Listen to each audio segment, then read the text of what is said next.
Bismillahirrahmanirrahim. Assalamualaikum warahmatullahi wabarakatuh. Waalaikumsalam warahmatullahi wabarakatuh. Supaya tambah semangat saya pantun dulu boleh? Tadi juga boleh. Oke, baik. Minum segelas air hangat. Biar manis tambahlah coklat.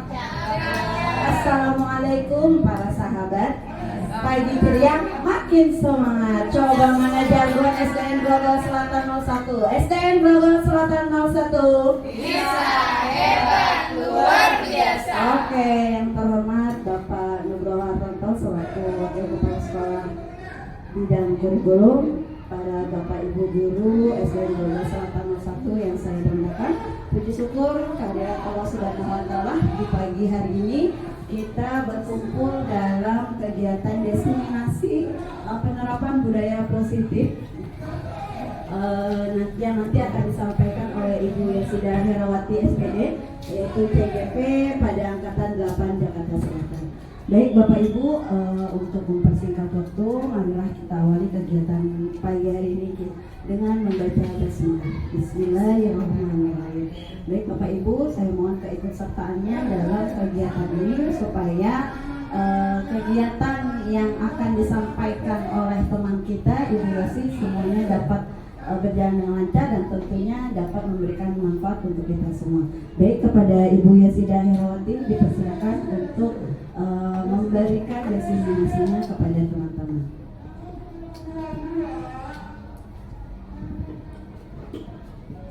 Terima kasih buat penanya. Hari ini saya akan coba mendiskusikan tentang penerapan budaya positif. Sebelumnya saya ucapkan terima kasih kepada Pak Nuh, wakil kesiswaan, wakil kurikulum, dan teman-teman semua atas waktunya. Ini sepertinya saya emang dikejar target. Saya bukan mau menggurui ya teman-teman, tapi di sini kita berbagi ilmu. Dari budaya positif ini emang saya tergerak. Awalnya saya terpaksa untuk mengikuti guru penggerak karena tekanan dari kepala sekolah. Emang terus terang saya akui karena ini tekanan harus kepala sekolah seperti itu. Tapi setelah saya melihat penerapan budaya positif ini, saya malu. Saya malu dan selama ini posisi saya itu ternyata salah. Mungkin bukan hanya saya saja, teman-teman akan melihat posisinya nanti ada di seperti apa. Ini kemarin yang saya sempat diskusikan, kenapa harus ada keyakinan bukan kesepakatan. Di sini akan saya sampaikan. Saya akan buka dulu, lebarin. Saya nggak pernah pakai PowerPoint, saya coba pakai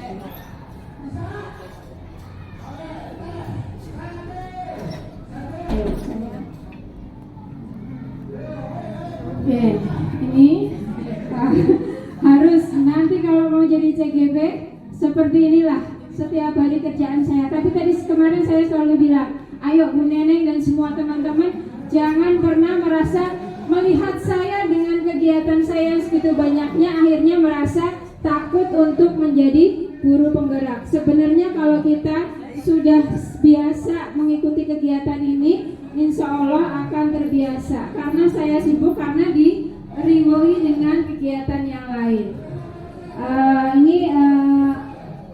Sasaran saya yaitu SDN Grogol Selatan 01 harusnya pukul 1 kemarin Selasa. Nah, ini belum sempat mengganti tapi karena tertunda terus akhirnya baru sekarang. Ya, minggu yang lalu. Akhirnya tertunda sekarang. Ini konsep inti budaya positif, yaitu ada perubahan paradigma belajar, disiplin positif, nilai-nilai kebajikan, kebutuhan dasar manusia, motivasi perilaku manusia, dan posisi kontrol guru. Inilah nanti yang kita lihat posisi kontrol kita selama ini seperti apa. Posisi kontrol selama ini kita di mana? Kalau saya melihat dan teman-teman saya CGP Angkatan 8 itu merasa posisi kontrolnya itu penghukum, teman, dan satu lagi membuat rasa bersalah. Itu yang kita rasakan selama CGP kemarin. Ternyata selama bertahun-tahun kita mengajar, itu ternyata posisi kontrol kita sebagai seorang guru. Dan itu yang menyadarkan saya, oh ternyata salah selama ini. Harusnya yang tepat posisi kontrol kita sebagai seorang manajer.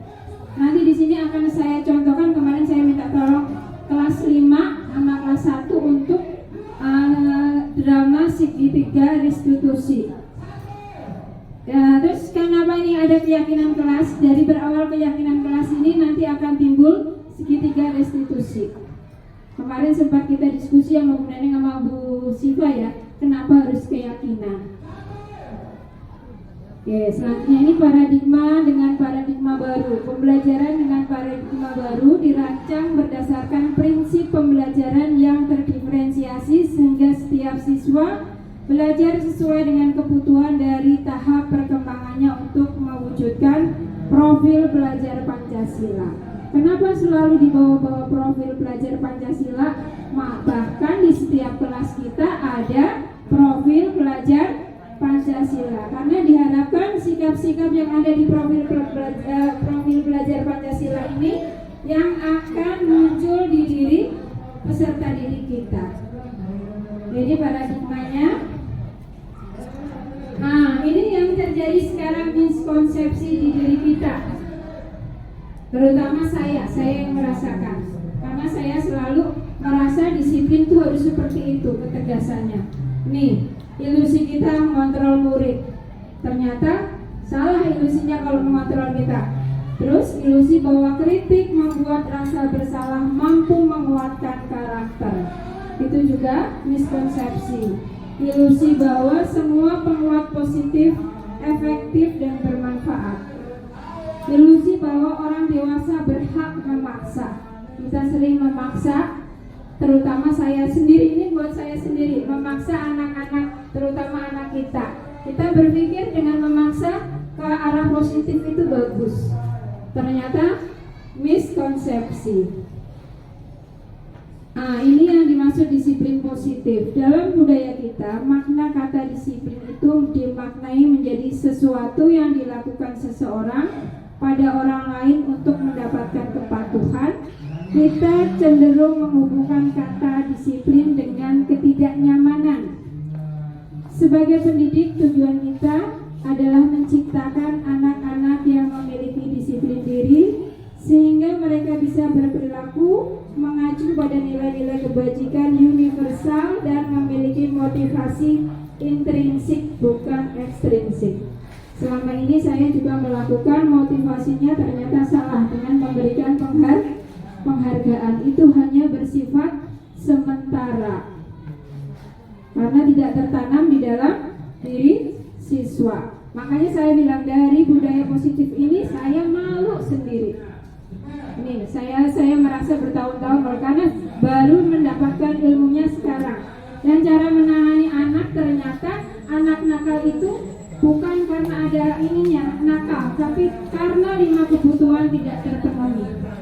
Makanya ini kenapa saya bilang sangat-sangat bermanfaat.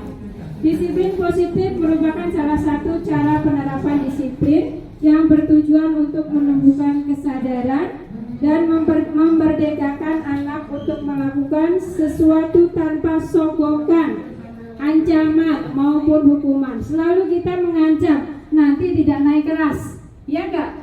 Ya enggak teman-teman? Nah itu yang bikin saya malu. Selalu kita mengancam seperti itu. Nanti kalau kamu nggak mengerjakan PR, nanti kamu nggak naik kelas. Iya. Iya, seperti itu. Nah, kata-kata aku remes, nanti kita coba masuk apa itu kata-kata meremas itu, apakah masuk bersalah, mencontoh, apakah kita lihat itu dari cara satu contoh tadi, kata-kata nanti aku remes itu masuk mana? Nah, kita nanti boleh lihat. Itu sudah ada dicontohkan Pak Bukori. Nanti kita lihat masing-masing kata-kata meremas itu termasuk apa, nanti kita lihat. Inilah kebutuhan dasar diri manusia. Kebutuhan dasar manusia adalah segala sesuatu yang kita lakukan untuk mendapatkan yang kita inginkan. Seluruh tindakan yang kita lakukan memiliki tujuan tertentu, dan semua usaha yang terbaik yang kita lakukan adalah dalam rangka agar kebutuhan diri kita terpenuhi dengan baik. Nah, biasanya anak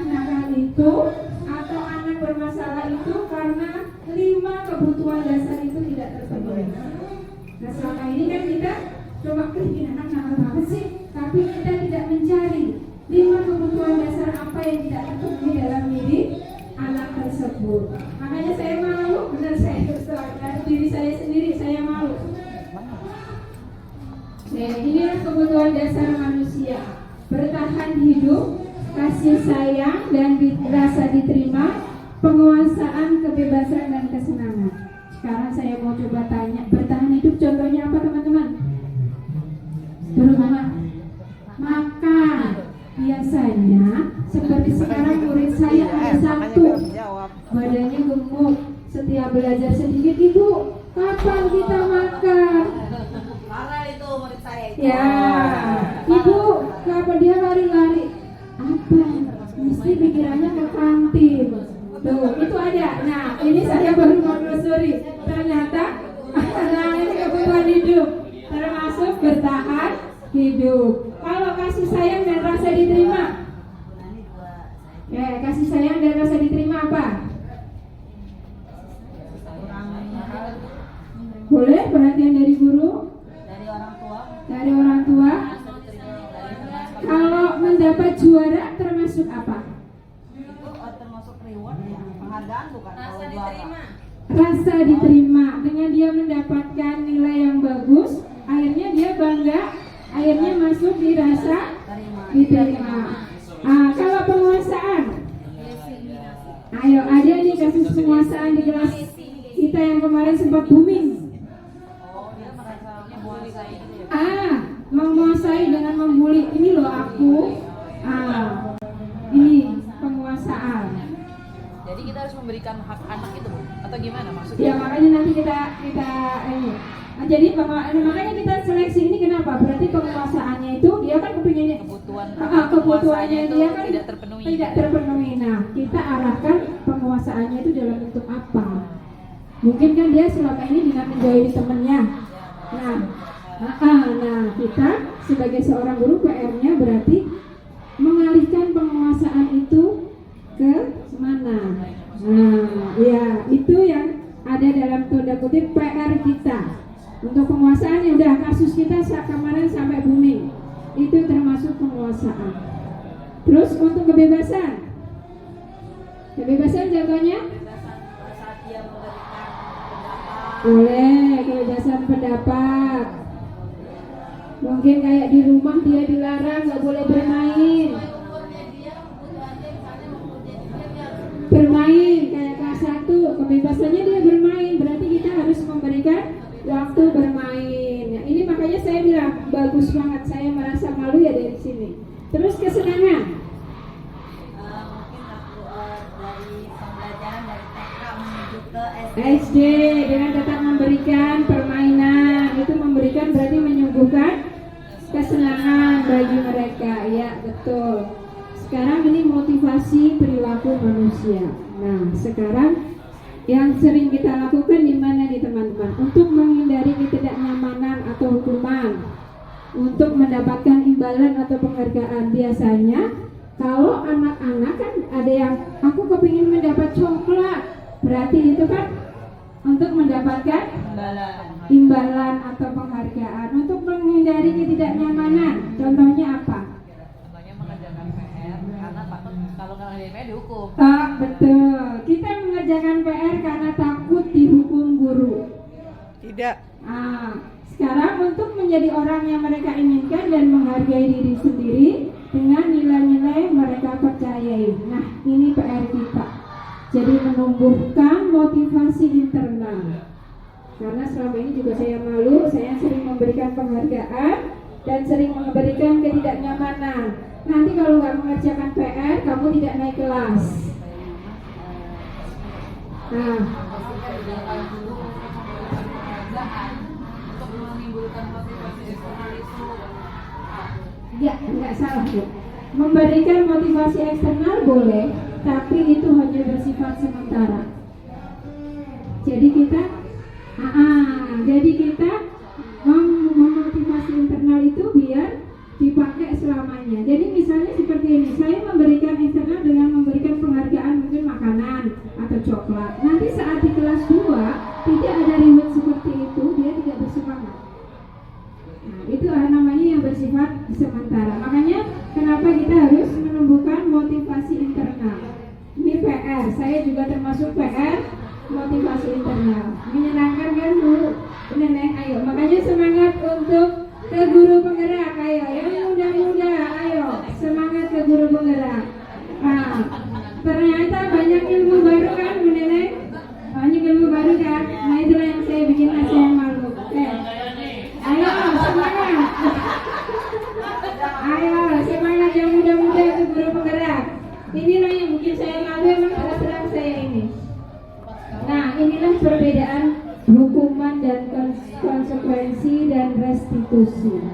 Ada 3. Hukuman itu tidak terencana dan tiba-tiba. Kita introspeksi sendiri ya teman-teman. Sering nggak? Sebagai biasanya kita sebagai oke, itu biasanya spontan. Murid tidak tahu apa yang akan terjadi dan tidak dilibatkan. Biasanya kalau hukuman kita tidak melibatkan murid. Oh tadi Bu Neneng bilang spontan. Berdiri kamu di sana, ambil sampah kamu di sana. Itu namanya spontan. Sekarang semuanya merasakan posisi mana kita kan? Malu kan? Sama kayak saya kayak bagaikan ditampar kemarin waktu pelajaran ini. Untung saya tidak beda. Makanya Pak Bukori nanti lihat Pak Bukori posisinya di mana. Kan setiap orang merasa kita posisinya di mana. Iya makanya. Kayaknya dia posisinya sudah sebagai manajer dan sudah sebagai teman. Itulah posisi yang ideal sebagai seorang guru. Oke ya kita lihat nih. Malu apalagi saya. Terus terang saya malu. Mungkin selama ini kita hanya mengajar ilmu, target kurikulum. Mungkin kalau saya menyadarinya seperti itu. Selama ini karakter kita tidak munculkan, termasuk ini, termasuk ini kan kita tidak munculkan, kita mengabaikan ini. Ternyata yang kita abaikan ini akan berefek sampai besar. Nah inilah. Sekarang lebih ke guru itu lebih menjadi TU sih ya. Ya makanya. Karena setiap kita dapat apa namanya monitoring, nah itu kan selalu yang ini kan pasti masa pembelajaran gimana sih? Nah, kurikulum makanya kita dikejar kurikulum. Makanya kemarin Simak ada inisiatif kalau program penggerak ini akan berlaku untuk semua guru. Karena di sini ilmunya sangat bagus. Ini sebagian yang kita materi yang selanjutnya diseminasi lebih bagus lagi. Oke, ini tadi Pak Bukori, mohon maaf Pak Bukori ketutup tadi. Dah, konsekuensi itu terencana, disepakati ya. Disepakati dan sesuai peraturan. Murid tetap dibuat tidak nyaman dengan konsekuensi, murid juga tidak nyaman. Sikap guru yang selalu memonitor murid ini karena kalau konsekuensi yang harus kita terapkan ternyata restitusi. Nah, nanti restitusi ini kita berawal dari keyakinan kelas. Restitusi itu proses menciptakan kondisi bagi murid untuk memperbaiki kesalahan. Nanti akan saya tampilkan videonya juga. Proses kolaboratif yang mengajarkan murid mencari solusi sendiri. Jadi kita cuma mengarahkan dari permasalahan ini, kira-kira kamu solusinya apa? Tapi kita arahkan kembali sesuai keyakinan yang ada di dalam kelas. Makanya kenapa kita harus membuat keyakinan kelas. Nah ini konsep disiplin dengan identitas gagal. Biasanya kita, kalau saya emang merasa biasanya seperti ini. Menyakitkan, tidak nyaman, murid takut, memaksa, murid menyembunyikan kesalahan. Kayak kemarin kan ada kasus teman kita yang muridnya lari kemana? Itu termasuk murid menyembunyikan kesalahan karena takut bercerita, akhirnya dia lari keluar kelas.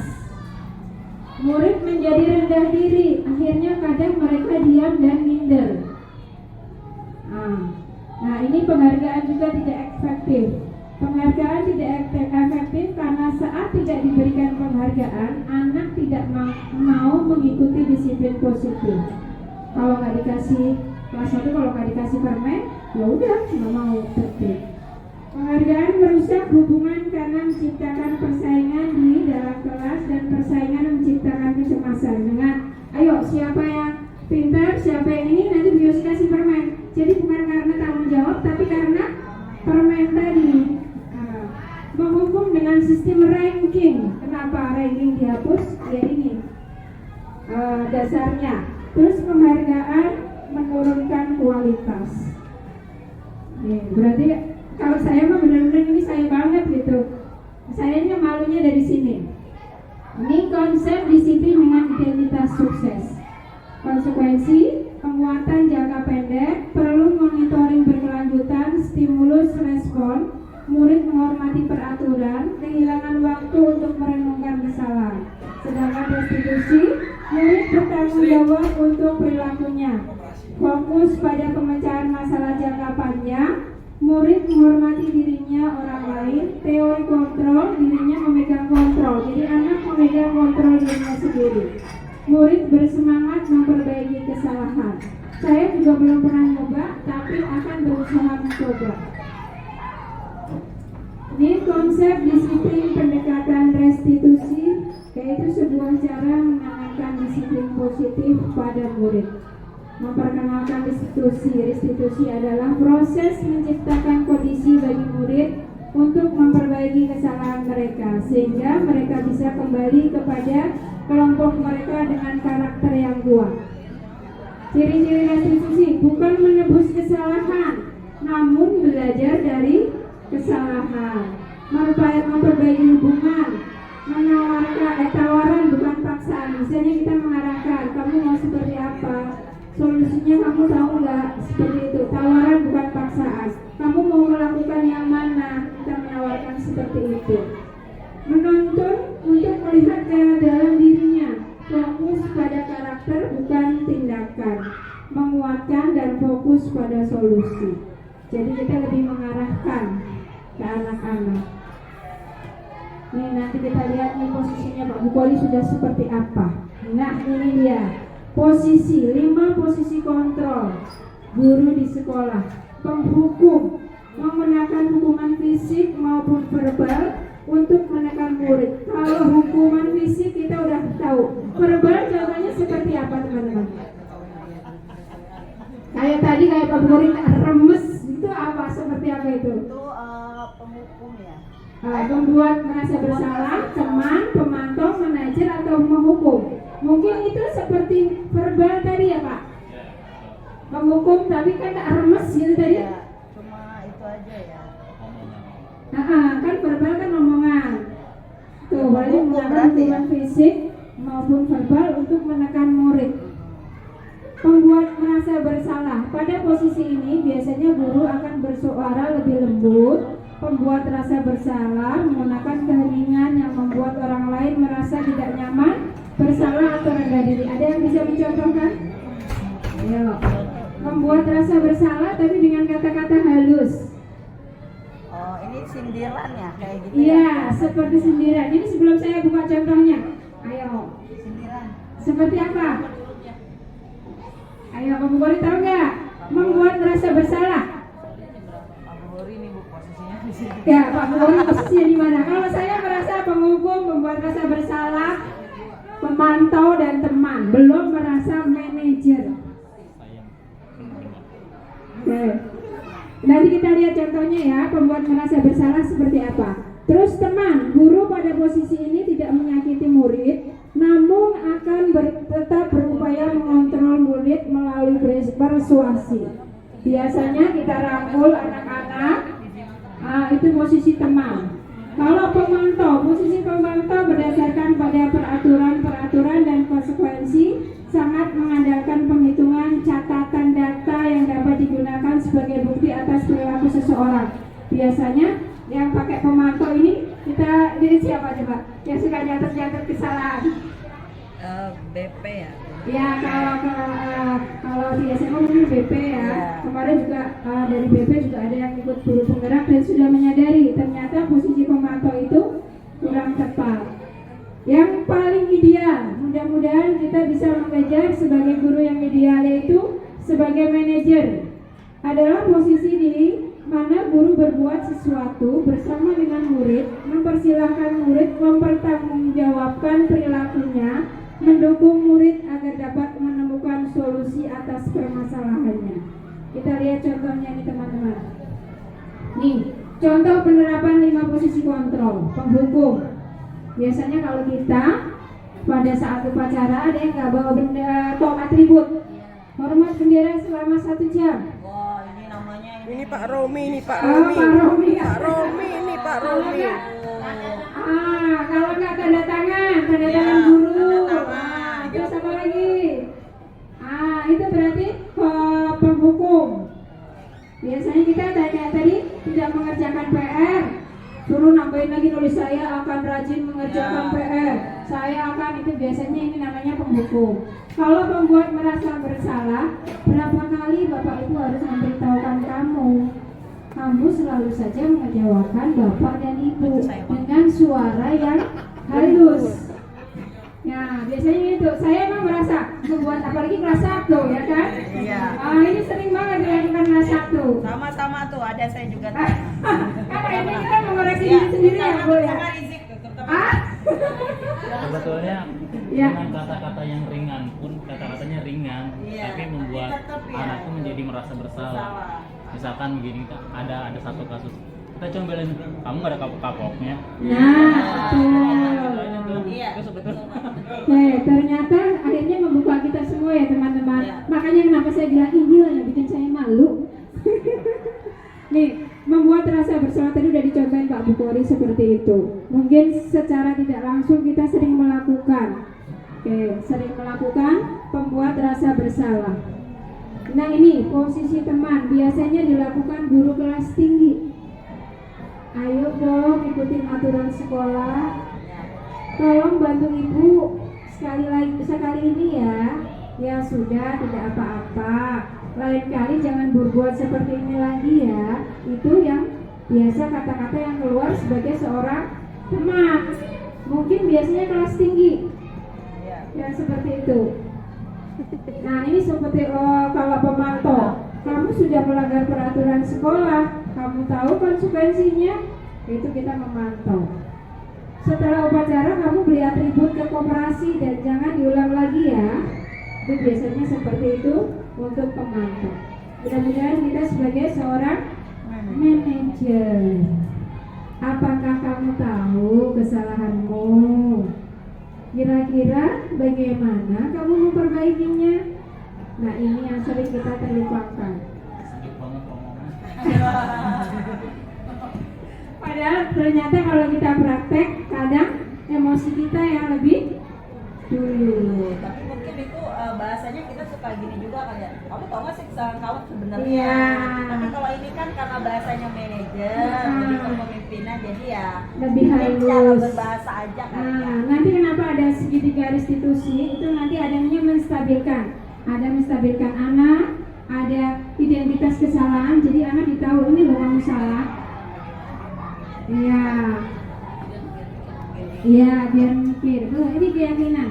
Mengapa keyakinan kelas? Nanti segitiga restitusi itu kita buat awalnya dari keyakinan kelas dulu. Mengapa keyakinan kelas? Mengapa tidak peraturan kelas saja? Contohnya, mengapa kita memiliki peraturan tentang penggunaan helm pada saat mengendarai kendaraan roda 2? Alasannya apa, teman-teman? Melindungi. Melindungi. Nah, melindungi. Tapi biasanya kita bukan melindungi karena faktor motivasi Daripada takut ditilang. ditilang. Ya, berarti kan peraturan, bukan keyakinan ya. Kalau kita keyakinan berarti kita merasa tidak nyaman kalau tidak memakai helm. Seperti ini juga. Kita memiliki peraturan tentang penggunaan masker dan mencuci tangan setiap hari. Kalau kita tidak mengikuti aturan, berarti masker itu karena kemarin ada peraturan ya. Kalau secara keyakinan, kalau tidak mencuci tangan itu hukumannya banyak, seperti itu. Keyakinan membuat seseorang melakukan sesuatu berdasarkan motivasi dari dalam diri. Sementara peraturan membuat merasa takut dihukum jika tidak mematuhi. Nih, bagaimana pembentukan keyakinan? Kemarin saya sebenarnya sudah mencoba, tapi bersama orang tua. Harusnya tidak bersama orang tua, karena kalau kelas 1 kan nggak tahu ya Bu ya. Keyakinan kelas bersifat lebih abstrak daripada peraturan yang lebih rinci dan konkret. Keyakinan kelas berupa pernyataan-pernyataan universal. Pernyataan keyakinan kelas senantiasa dibuat dalam bentuk positif. Nggak boleh kata jangan, nggak boleh ada kata jangan. Misalnya, jangan kalau ini apa? Jangan mondar-mandir. Berarti kita mau kata positifnya apa? Oke, duduk yang tertib saat pembelajaran.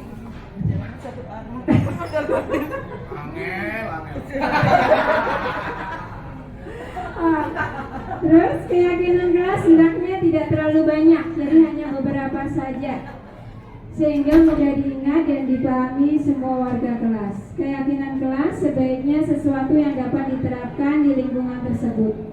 Semua warga kelas hendaknya ikut berkontribusi dalam pembuatan keyakinan kelas lewat kegiatan curah pendapat. Bersedia meninjau kembali keyakinan kelas dari waktu ke waktu. Jadi kalau kemarin pakai post-it ya seperti itu tadi yang kayak kemarin seperti itu. Jadi pendapat anak apa-apa. Jadi nanti kita ambil suara yang terbanyak. Ini contoh keyakinan kelas 1. Bertanggung jawab mengerjakan tugas. Bersikap tenang saat pembelajaran berlangsung. Bermain jika tugas sudah selesai dikerjakan. Bersikap sopan dan menghormati guru. Saling tolong-menolong, hidup rukun dengan teman, dan bersikap jujur. Nah ini kemarin saya mencoba sama orang tua, harusnya anak, tapi anak kelas 1 belum bisa. Nih, segitiga restitusi. Segitiga restitusi adalah cara menanamkan disiplin positif pada murid sebagai bagian dari budaya positif di sekolah. Langkah yang pertama yaitu menstabilkan identitas. Yang langkah awal kita semua akan melakukan hal yang terbaik. Ini kata-kata, salah satu kata-kata contoh. Setiap orang pasti pernah melakukan kesalahan. Kamu bukan satu-satunya yang pernah melakukan kesalahan. Itu salah satu contoh awal stabilitas identitas anak. Terus yang kedua, validasi tindakan salah. Apakah cara yang lebih baik efektif untuk mendapatkan apa yang kamu butuhkan? Kamu tentu punya banyak alasan mengapa kamu melakukan itu. Itu salah satu contoh. Mungkin nanti bisa dengan kata-kata yang lain. Terus yang terakhir, menanyakan keyakinan. Menanyakan keyakinan kelas apa yang tidak kamu sepakati. Kamu ingin menjadi orang seperti apa? Ini saya akan contohkan kemarin videonya kelas 1.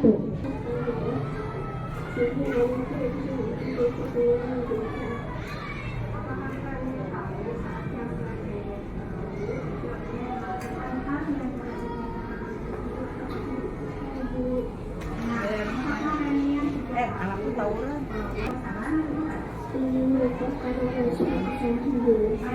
Setiap orang pernah melakukan kesalahan.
pelajaran, bukan di saat jam pelajaran, karena itu akan merugikan kamu dan orang lain.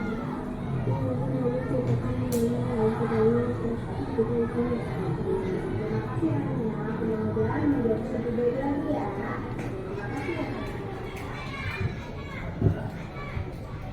Berarti kuncinya teman-teman, kalau kita menghadapi seperti ini harus keyakinan kelas.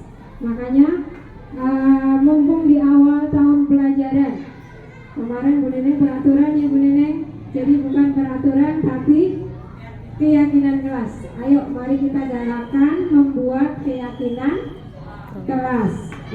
Kiranya cukup sekian diseminasi dari saya, mudah-mudahan bermanfaat buat teman-teman dan mudah-mudahan menjadi semangat untuk tetap mau mendaftar guru penggerak.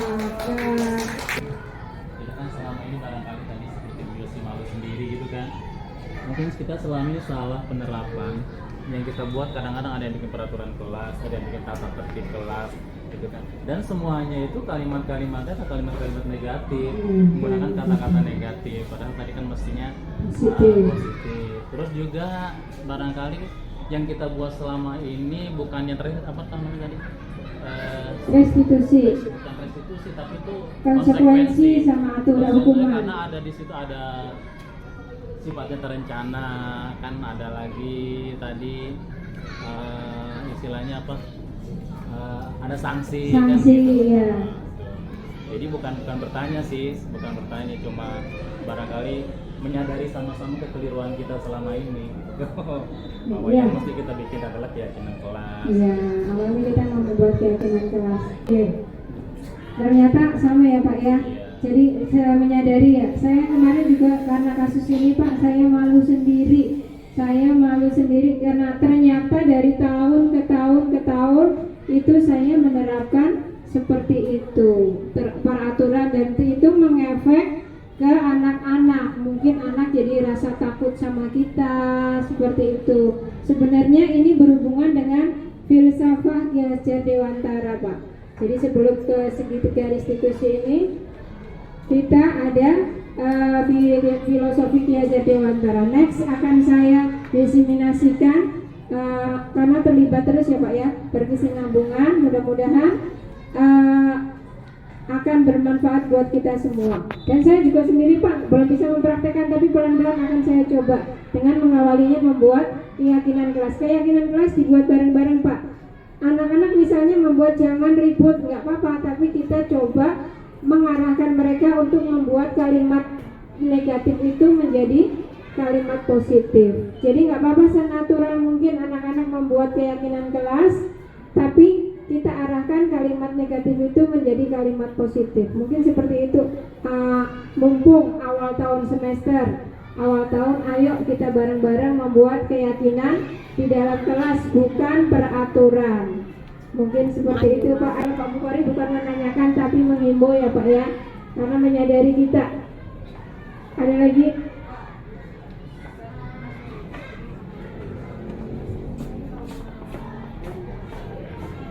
Oke. Untuk menyusun keyakinan kelas itu kan kita ajak anak bersama-sama. Nah itu anak saya kan belum pernah membuat. Itu kira-kira pertanyaan apa yang bisa kita kasih ke anak untuk kita bikin keyakinan kelas? Ya, kalau kemarin saya sendiri ya Bu ya, anak-anak bagaimana biar kelas kita itu menjadi nyaman dan tentram, tapi bukan dari ibu yang membuat peraturan, tapi ayo bareng-bareng kita membuat keyakinan yang bisa kamu yakinin kelas ini menjadi bagus. Itu kira-kira apa? Misalnya ibu memancing kata-kata apa? Misalnya nggak boleh ribut seperti itu. Nanti udah semua dikasih ke pos kartu yang kemarin itu beberapa pertanyaan. Jadi anak disiapkan kartu. Siapkan kartu. Nanti di antara itu kita pilah-pilah mana yang satu jenis, mana yang berbeda. Dari kata-kata itu bareng-bareng juga kita membuat kalimat positifnya. Jadi ini kalimat positifnya. Jadi di anak-anak juga diarahkan untuk membuat kalimat positif. Nanti baru dari situ jangan banyak-banyak, misalnya 10 kita cuma ambil 8. Yang penting mudah diingat oleh teman anak-anak. Itu mungkin Bu Siva. Mungkin yang mau bertanya. Oh ya, kaitan dengan tadi restitusi segitiga.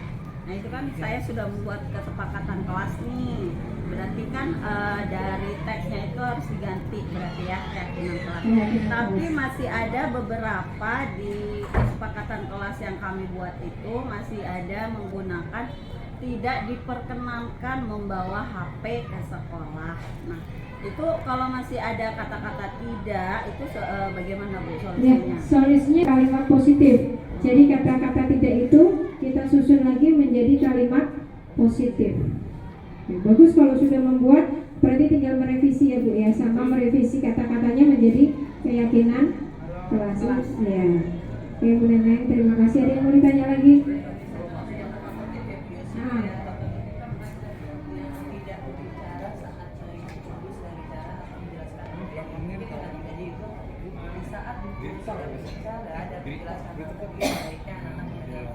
Ya, boleh. Berarti kalimat positifnya, kalimat negatifnya dibalik, boleh. Jadi cuma redaksinya diganti aja. Oke, terima kasih Bu Yuna. Baik teman-teman, tadi sudah disampaikan oleh narasumber kita Ibu Yasida. Paparannya sangat luar biasa sekali tadi, budaya positif ya Bu Yasi ya. Oke, nah supaya teman-teman tambah semangat lagi, kita ice breaking dulu yuk supaya nggak jenuh. Tapi tadi dengan adanya keyakinan kelas ya, jadi kita lebih paham lagi. Jadi nggak semaunya kita membuat kesepakatan kelas, artinya ada komunikasi dua arah gitu ya Bu Yasi ya, yang kita lakukan antara kita dengan peserta didik kita supaya di kelas itu mereka belajar dengan nyaman, kemudian mereka juga merasa dilibatkan ketika dalam membuat keyakinan kelas gitu ya Bapak Ibu. Oke Bapak Ibu, barangkali supaya lebih semangat karena memang sudah agak siang, mau makan siang gitu ya Ibu ya.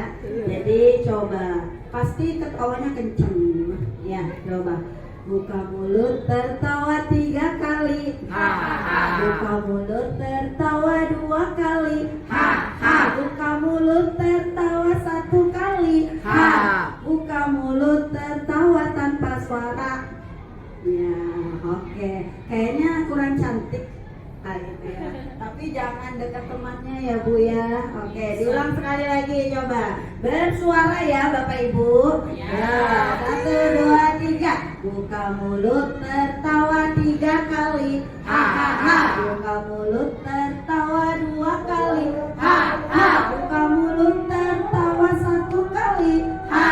Buka mulut tertawa tanpa suara. Oke, terima kasih. Tepuk tangan untuk kita semua.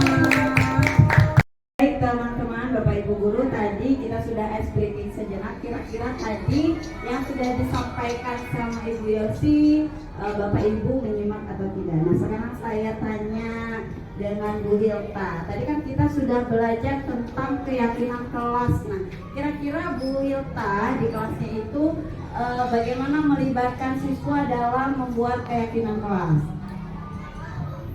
Kita buat dulu beberapa kesepakatan berupa pernyataan maaf. Lalu kita polling lagi ke anak-anak. Mereka setuju kesepakatan pertama tentang kesepakatan di kelas, apa peraturan yang ada di kelas, mereka setuju atau tidak. Jadi di polling berdasarkan kesepakatan anak-anak juga. Lalu sanksi yang kita berikan juga berdasarkan kesepakatan bersama. Jadi nanti selesai itu mereka membuat tanda tangan, jadi mereka tahu oh ini kesepakatan atas dasar mereka sendiri dan sanksi juga atas dasar mereka sendiri. Jadi semua itu berdasarkan dari mereka untuk mereka. Terima kasih.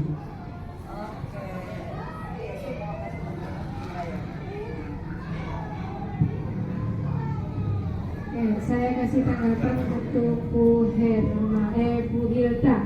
Kalau tadi Bu Hilta kesepakatannya, tapi ada konsekuensinya ya. Konsekuensinya itu kalau bisa ditekankan, diminimalis. meminimalisir. Oke, nanti kan kita mau mencoba di setiap kelas itu restitusi dari keyakinan kelas itu. Mudah-mudahan semua permasalahan, kita sih nggak mengharapkan ada permasalahan ya Bu ya. Mudah-mudahan permasalahan yang akan terjadi itu kita selesaikan dengan segitiga restitusi. Jadi meminimalisir konsekuensi atau hukuman. Mungkin tanggapannya dari saya itu Bu.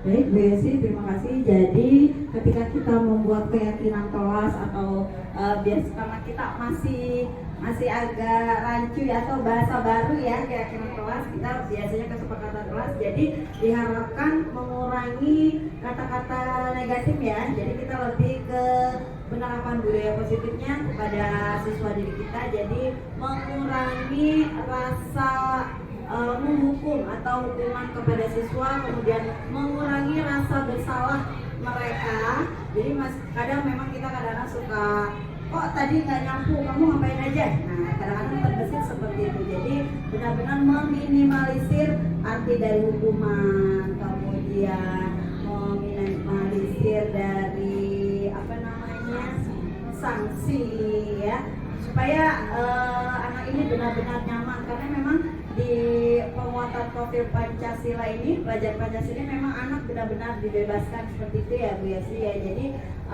biarkan bagaimana mereka mengeksplor, siswa itu dapat mengeksplor. Makanya tadi seperti yang sudah dijelaskan oleh narasumber kita, kalau keyakinan kelas itu kita harus benar-benar melibatkan siswa.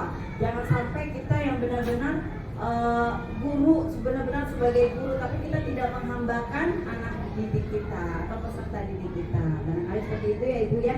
Oke. Jadi terima kasih sekali lagi Bu Yosi atas ilmu yang diberikan, atas sharing yang diberikan kepada kita semua. Semoga apa yang disampaikan Ibu Yosi bisa kita terapkan di kelas kita masing-masing, dan tentu saja ini membawa perubahan yang positif. Yang tadinya kita nggak tahu tuh yang namanya keyakinan kelas seperti apa sih, karena kemarin saya sempat kok bahasanya seperti itu ya Bu ya, kenapa nggak kesepakatan gitu ya. Jadi benar-benar kita belajar lagi, benar-benar karena memang belajar itu kan tidak harus sampai di sini ya, itu berkesinambungan, berkelanjutan. Jadi apa yang sudah disampaikan mudah-mudahan dapat membawa perubahan positif kita ke depannya, begitu juga ketika kita dalam menghadapi peserta didik kita di kelas. Jadi semoga Bapak dan Ibu guru bisa menjadi seorang manajer. Jadi bukan menjadi guru yang penghukum, guru yang membuat merasa bersalah, kemudian guru yang seorang teman, kemudian satu lagi tadi guru yang pemantau. Jadi tidak hanya seperti itu tugasnya. Ternyata setelah kita tahu ini, ternyata itu ada semua di diri kita secara tidak langsung. Itu pun juga saya alami. Jadi jangan sampai kita membuat merasa bersalah kepada peserta didik kita, walaupun secara tidak langsung. Karena memang di sekolah dasar ini memang benar-benar yang dibentuk karakternya, ya, karena mereka belajar selama 6 tahun. Jadi seperti itu ya Bapak Ibu. Baik, terima kasih kepada Bapak Ibu yang sudah berkenan untuk mengikuti kegiatan diseminasi yang tadi disampaikan oleh Ibu Yosi. Semoga yang disampaikan dapat bermanfaat dan bisa kita terapkan di kelas kita masing-masing. Mungkin itu saja yang dapat saya sampaikan. Terima kasih sekali lagi kepada Ibu Yosi. Mudah-mudahan kedepannya Bu Yosi lebih baik lagi dan bisa memberikan ilmu-ilmu yang bermanfaat untuk kita semua dan bisa kita tularkan ke anak didik kita. Ya, billahi taufiq wal hidayah. Wassalamualaikum warahmatullahi wabarakatuh. Waalaikumsalam warahmatullahi wabarakatuh.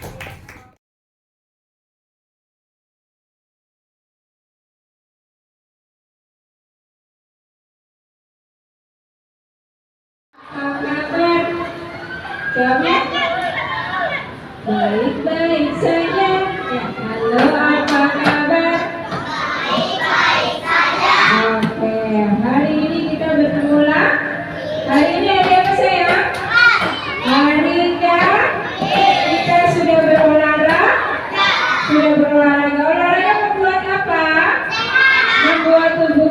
menjadi sehat. Tadi sudah makan apa? Makan sehat. Sudah minum apa? Minum susu supaya sehat, supaya kuat. Hari ini kita mau belajar lagi ya, tapi sebelumnya kita berdoa dulu. Biar sini kalau Maria demi doanya saya. Oke.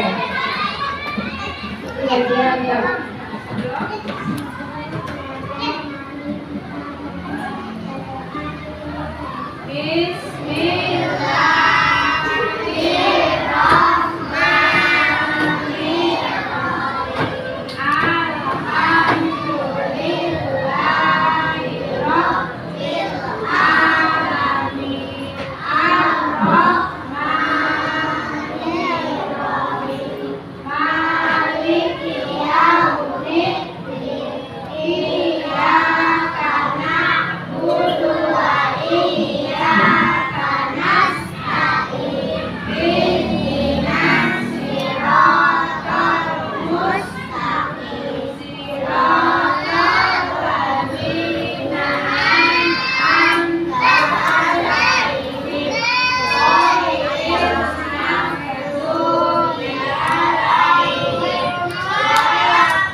Hari ini siapa yang akan masuk? Ayo.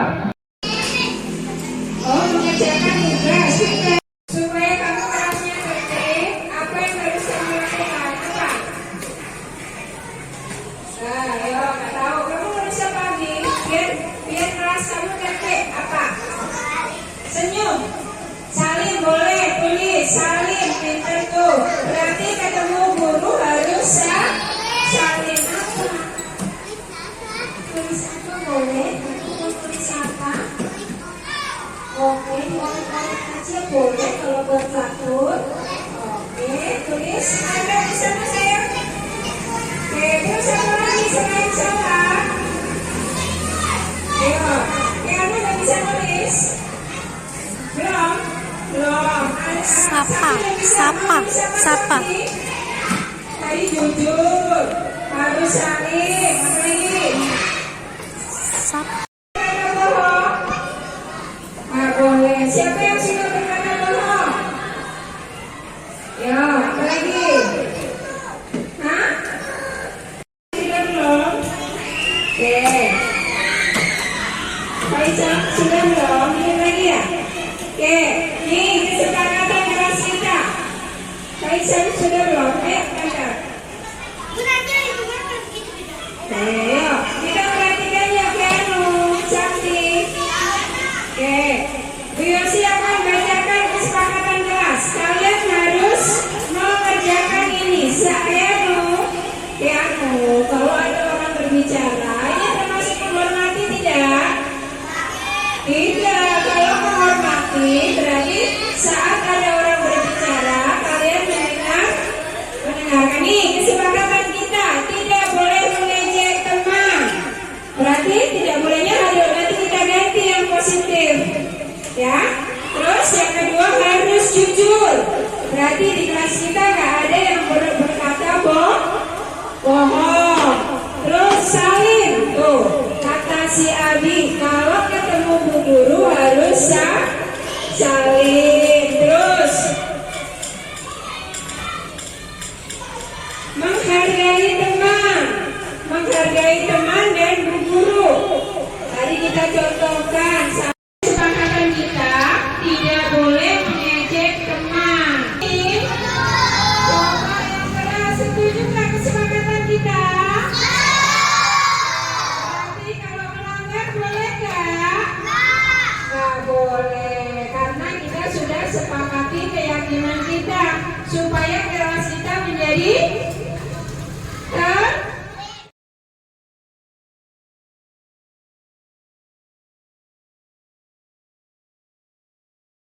Assalamualaikum, nama aku Rania. Aku ingin memberitahu perasaanku saat membuat keyakinan kelas. Aku bahagia dan semoga aku dan teman-teman bisa melaksanakan keyakinan kelas yang sudah kita buat bersama-sama. Makasih. Assalamualaikum, nama aku Aden. Aku kelas 1. Berguru Bunda Sri. Aku sangat senang ketika membuat keyakinan kelas karena kelasku menjadi tertib. Terima kasih. Assalamualaikum warahmatullahi wabarakatuh. Nama saya Sakti. Saya ingin menyampaikan keyakinan kelas 1-1. Yang pertama, ketemu guru harus salim. Yang kedua, hormat pada guru. Yang ketiga, kita kagak boleh nyakiti teman. Yang keempat, harus belajar dengan tertib. Waalaikumsalam warahmatullahi wabarakatuh. Semangat. Assalamualaikum, nama aku Naura. Aku kelas 1-1. Nama ibu guruku Bu Yosi. Aku senang sudah membuat keyakinan kelas karena kelasku menjadi lebih kompak dan disiplin. Terima kasih. Assalamualaikum, namaku Firda dan kelasku 1-1 dan nama bu guruku Bu Yosi, dan aku membuat keyakinan kelasku menjadi hebat dan cerdas.